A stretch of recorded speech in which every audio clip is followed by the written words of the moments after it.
하나님의 말씀은 레위기 6장 24절로 25절 말씀입니다.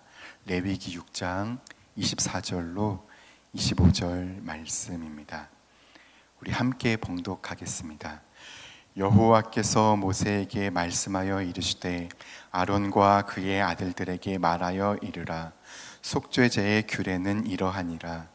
속죄제 제물은 지극히 거룩하니 여호와 앞 번제물 잡는 곳에서 그 속죄제 제물을 잡을 것이요. 아멘. 본문은 여호와께서 속죄제 제사의 규례를 알려주시는 말씀 앞부분입니다. 사랑하는 여러분, 하나님께서는 모든 사람이 죄인이라고 선언하십니다.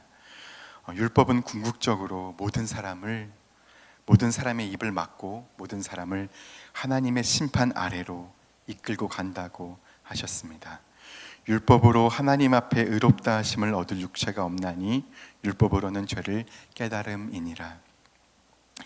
C.S. 루이스란 분도 이런 말을 합니다.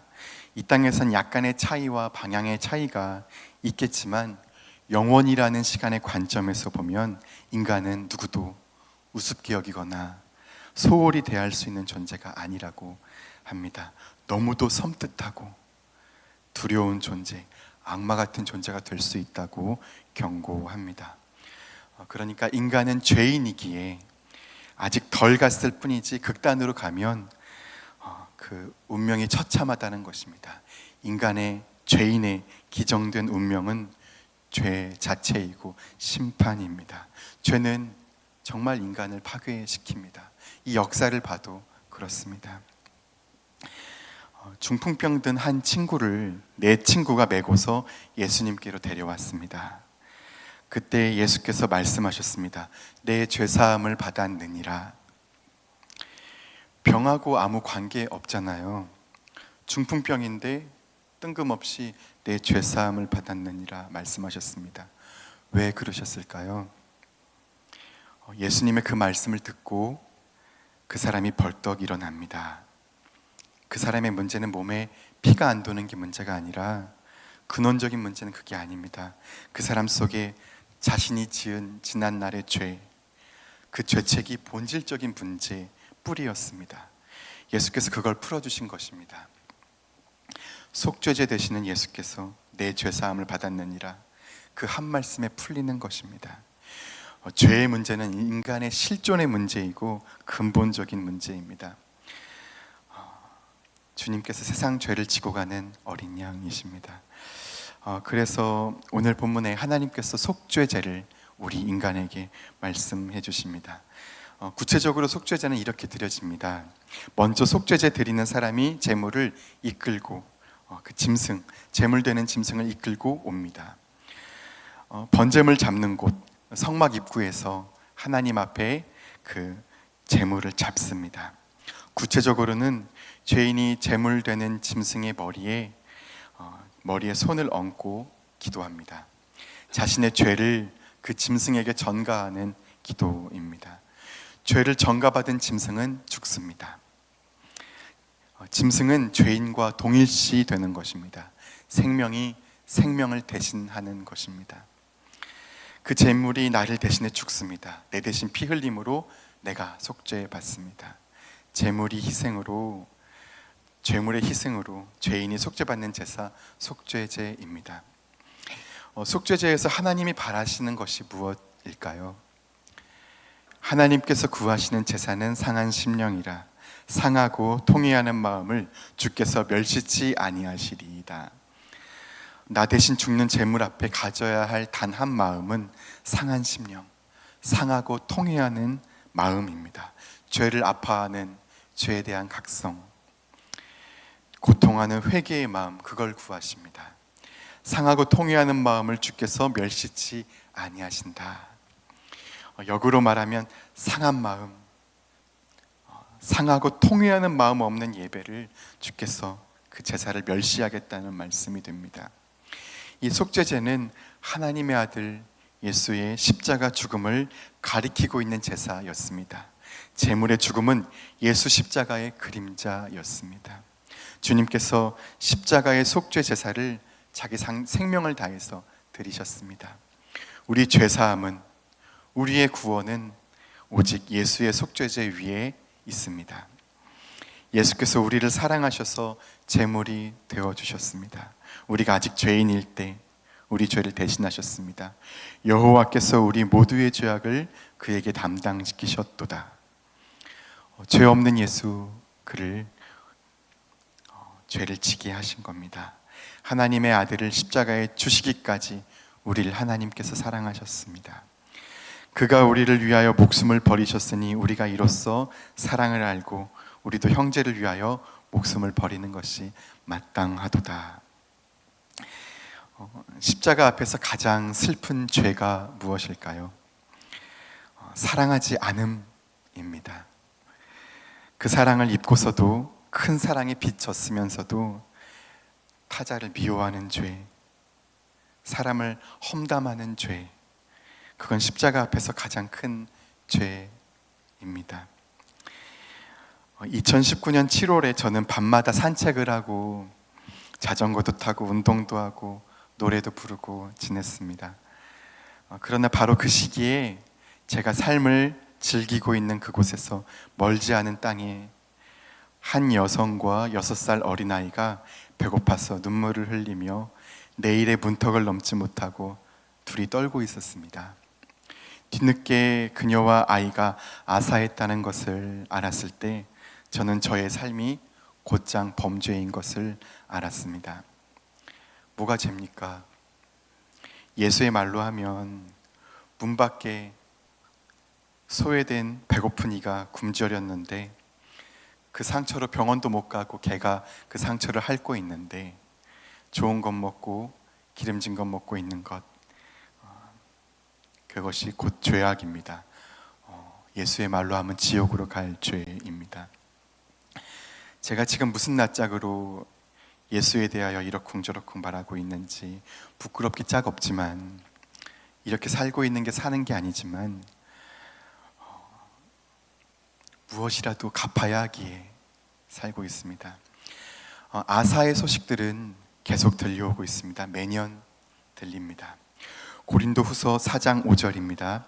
우리는 우리를 전파하는 것이 아니라 오직 그리스도 예수의 주 되심과 또 예수를 위하여 우리가 너희의 종 된 것을 전파함이라.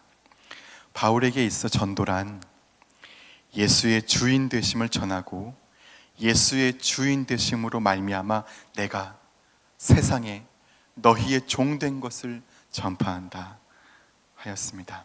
내가 너의 종됨을 몸으로 보이겠다 하는 것입니다. 예수께서 종으로 섬기는 자로 오셨기에, 그가 나의 주시기에, 그러니 나도 너를, 세상을 섬기는 종이 되겠다. 세상에 교회가 어떤 모습을 보였길래 섬기는 존재로서 우리가 존재하지 않으니까 절망의 문턱에 떠는 아이들이, 사람들이, 그들은 교회를 생각조차 못했던 것 아닐까요? 교회에 가면 먹거리가 있어, 사랑에 빚진 자들이 있어, 교회에는 예수가 주인이야, 그분은 우리를 섬기는 자야, 거긴 종된 자들이 있어, 우리의 발을 씻기는 자들이 있어, 그랬다면 교회를 생각했을 것입니다. 그리고 세상은 투쟁, 전쟁 중입니다. 진정한 속죄제인 십자가는 죄인을, 원수까지 사랑하는 것입니다. 폭력에 반폭력으로 대응하다 보니 제3의 폭력, 제4, 5, 6의 폭력이 끊이지 않고 있습니다. 유엔이 지지하는 통계로 수천 명의 아이들이, 수천 명이 사망했습니다. 칼을 쓰는 자 칼로 망한다 하셨습니다. 칼은 칼집에 꽂으라 하셨습니다. 십자가는 폭력이 아닙니다. 반폭력도 아닙니다. 비폭력입니다.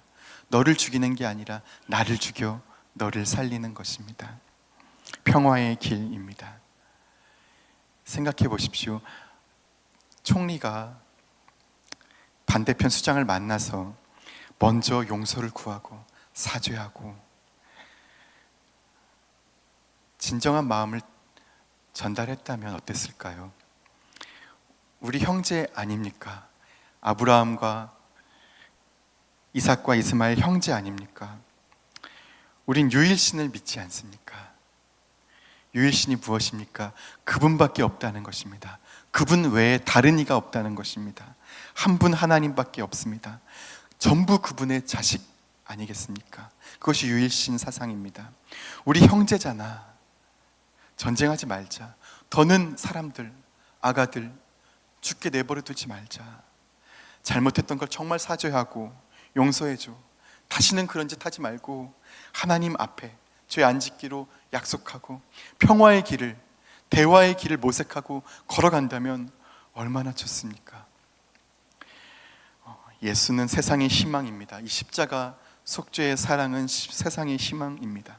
내가 제물 되어주는 것, 내가 살겠다고 너를 희생시키는 게 아니라, 너를 짓밟는 게 아니라 내가 죽어줄게, 너가 살아. 내가 굶을게, 너가 먹어. 내가 있으면 넌 병원비 될 수 있고, 내가 있으면 넌 굶지 않아. 우린 형제야.